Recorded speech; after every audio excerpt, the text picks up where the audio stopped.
This video is over 4.7 Caucy Euler equations. The type of equations we're looking at here look quite similar to what we were doing earlier in chapter 4. However, you'll notice that the new introduction of another variable here, instead of a constant times an nth order derivative, then we'll have a constant x to the same power as that derivative throughout this equation. So you'll notice that pattern as the powers decrease. And you may have anything over on the right hand side. Of course, just like we did before, we'll look at when this g of x is equal to 0 for homogeneous type, and then we'll look at the cases where g of x is non-zero. These are named after two mathematicians, very well-known mathematicians. I encourage you, in the notes I made this a clickable link so you could look these up. A French mathematician, Caucy, and a Swiss mathematician, Euler, who did many things. You're familiar with E, that's for Euler, so look them up if you have some time. Okay, although we desire to solve equations to the nth degree, this conversation today is focused on second order. As before, since we'll be able to reduce any higher order equations to second order, then once you know these techniques, you'll be able to extend that for others. One of the things to keep in mind is for each of the problems that we do of this form, that we solve of this form, your interval changes. I didn't want to focus the conversation on the intervals for the solution set, but because of this x that's out in front of these, each of these, we're going to end up dividing by x to that same power, and so that will eliminate an interval of our solution since x cannot be equal to 0. And we will use this interval 0 for positive real numbers only. Review of previous methods. So before, when I had an equation and I had just constants times the derivatives, so pretend that this x squared x were gone for a minute. Those types we assumed had the solution y equals e to the mx. We plugged that in and we ended up getting an auxiliary equation that we were able to solve and to find a complementary solutions. In this situation, I don't want an exponential of that form to solve this, but I am kind of going to use that to help me build this. What we're going to do here is instead substitute x to a power, so a power function, into the linear differential equation. We substitute that in, and what happens, so here I have a to x squared times the second derivative. So your first derivative of x to the m would be mx to the m minus 1. Your second derivative would be m times that power, m minus 1 times x to the m minus 2. So I've substituted that in, and you might pause the video for a minute to see how I got that. When I substitute all of that in and simplify, because I have an x squared times x to the m minus 2, conveniently I could combine those, and I just have x to the m. That will happen throughout this statement. And so you could actually factor that completely out, and you'll end up with an equation, x to the m times this long equation here, which will be our new auxiliary equation. And because x to the m, we don't want that equal to 0. Again, that's part of the reason why we have this interval that I mentioned. This equation is going to help us solve for m and find our solutions. Because this is second order, we will have two linearly independent solutions, and those will make up our general solution set, our general solution. Instead of memorizing this equation that I have down here, I wouldn't recommend that. I wanted to say that. Instead of memorizing this, just understand the techniques. Every equation kind of is different, and it's usually pretty quick to go ahead and get this equation from that. That'll be a minor step in the long run. Memorizing on this, it's not really worth your time to try to memorize it, and if you were to forget what happens, this is the really important part. Because all of these are reducing to quadratic equations, then we'll have three cases depending on the discriminant. And so looking at those, if you have distinct row roots, you are able to solve for distinct m1 and m2. Then your general solution will be the linear combination of those. just as we probably would have expected. For repeated roots, in the previous sections we had to make sure that if you had repeated roots, that the solutions in our fundamental set was made up of independent functions. In order to do that, we don't want to multiply by x. That wouldn't quite get us solutions that would work here. And so what we're doing in this section is multiplying by natural log of x.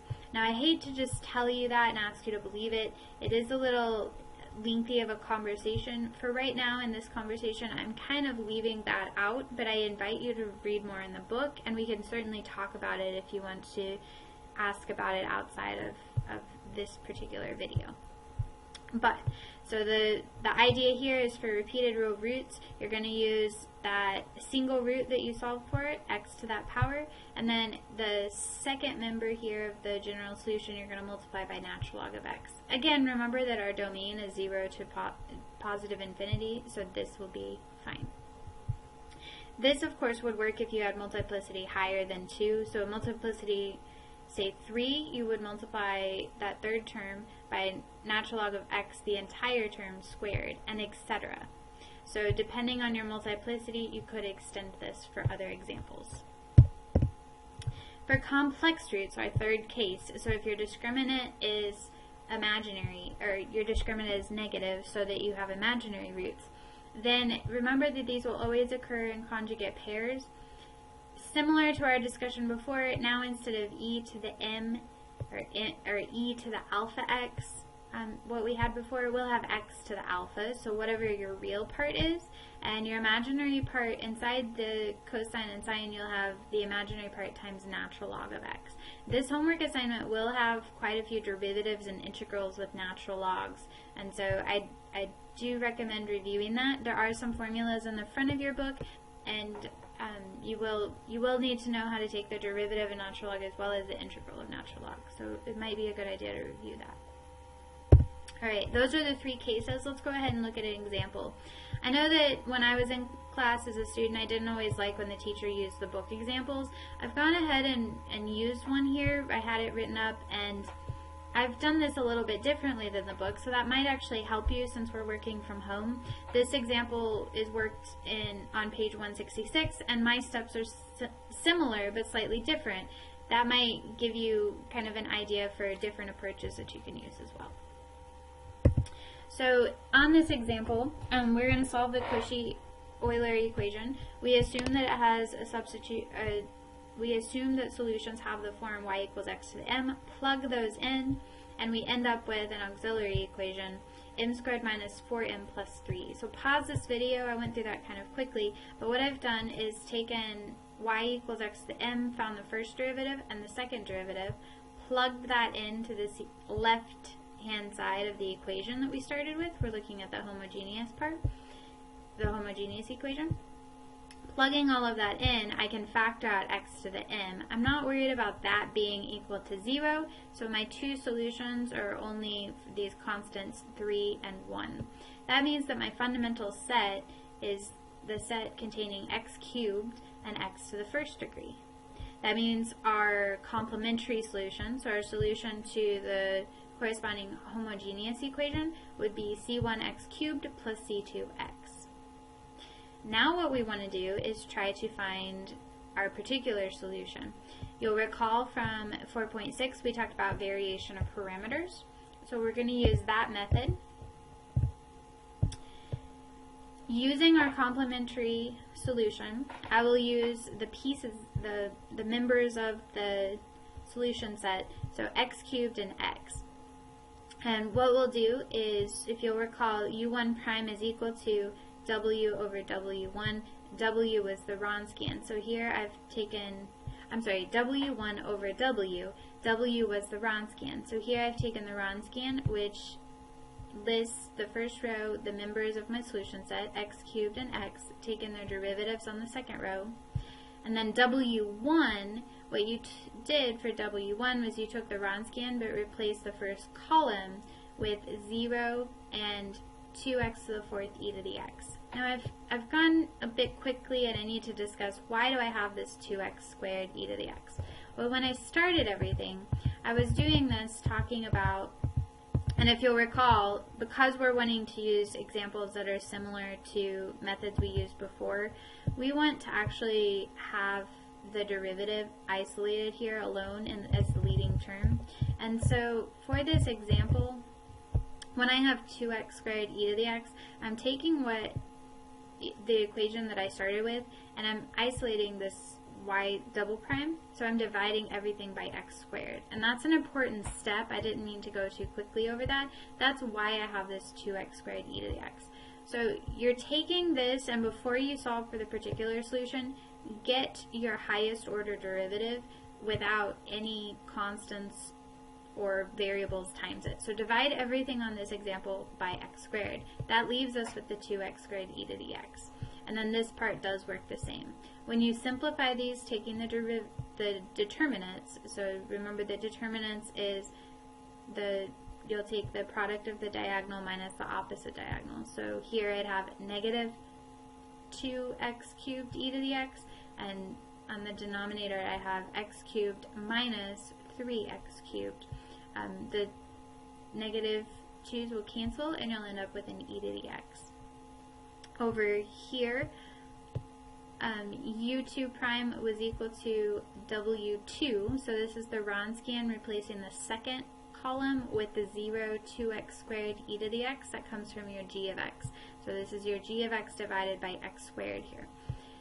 This is over your Wronskian. When you simplify this, this gives you negative x squared e to the x. I suggest you take a minute, and I went quickly talking through that, but take a minute and work this out for yourself so that it makes sense. When you feel like that's making sense, the u1 prime equal e to the x automatically tells us u1 equals e to the x. u2, we would have to integrate this, and using integration by parts, I recommend using a table. You'll find that it's equal to this expression. That means that our particular solution will be this combination. So what I have here is my u1 times my y1. So my y1 was x cubed, and my u1 was e to the x, and this comes from the material we studied in 4.6. So this is your y1, u1, and then I'll take that and I'll add it to my y2, which is x, u2. So here will be my u2. Algebraically, so maybe combine like terms, you'll end up with this 2x squared e to the x minus 2x e to the x. I've color-coded this. This y sub p in red that I have right here is your particular solution. Do take some time and make sure that that makes sense. I'm going through this quickly to make sure the video is not too long, but that doesn't mean that you need to stay at my same pace. So find the particular solution. It's given here in red, and then you'll notice in blue I have my complementary solution. Combining those gives me my general solution, and so this solves that differential equation that we started with in the Caucy Euler equation. For this assignment, I'm going to leave a few problems on Google Classroom that I'll ask you all to solve, and that will conclude this set of slides. Thank you.